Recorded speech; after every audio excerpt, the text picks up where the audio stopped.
Hey, good morning. Chuck here with Apple Drains. Today we're installing some downspout drains with catch basins to help protect the crawl space of this home.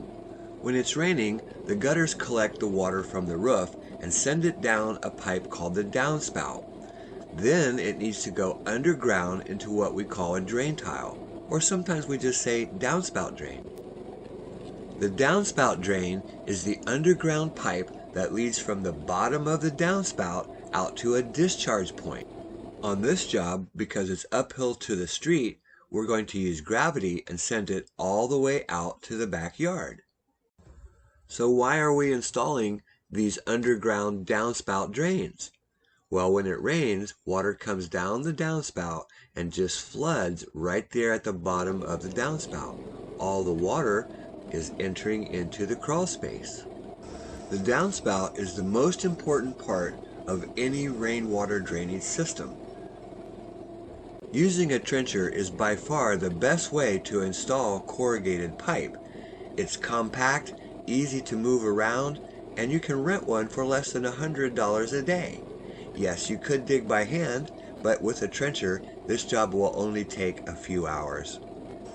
The trencher is the best tool for all underground drain installations. It cuts a nice 6-inch trench and easily gets to the depth that you want. For tips on how to dig by hand, click the information box above. So you can see not a lot of fancy tools or equipment are needed to install the downspout drain. By installing the downspout drain, you will solve most of your basement or crawl space, even your yard flooding problems. So again, a quick review. Water had been coming down these downspouts and just flooding directly into the crawl space.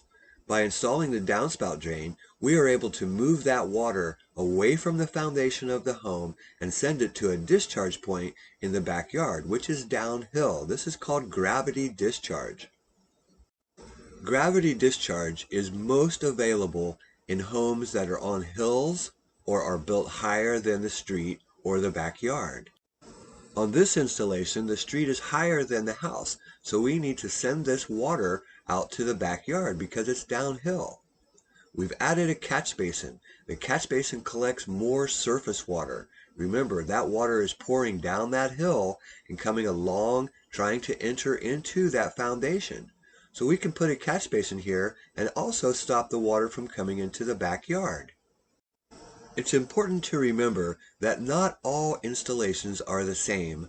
Not all yards are the same. But what is the same on every installation is the collection and discharge of water. On this install, we used our excess soil and mounted it up against the foundation wall. Remember, there's a crawl space there, and even with all of that soil mounded up, you can still see those vents. We are well below the sill plate of this home. Remember, when backfilling against the foundation, that wood should be above the ground. That way there's no rot, termites, or mold that will enter into that wood.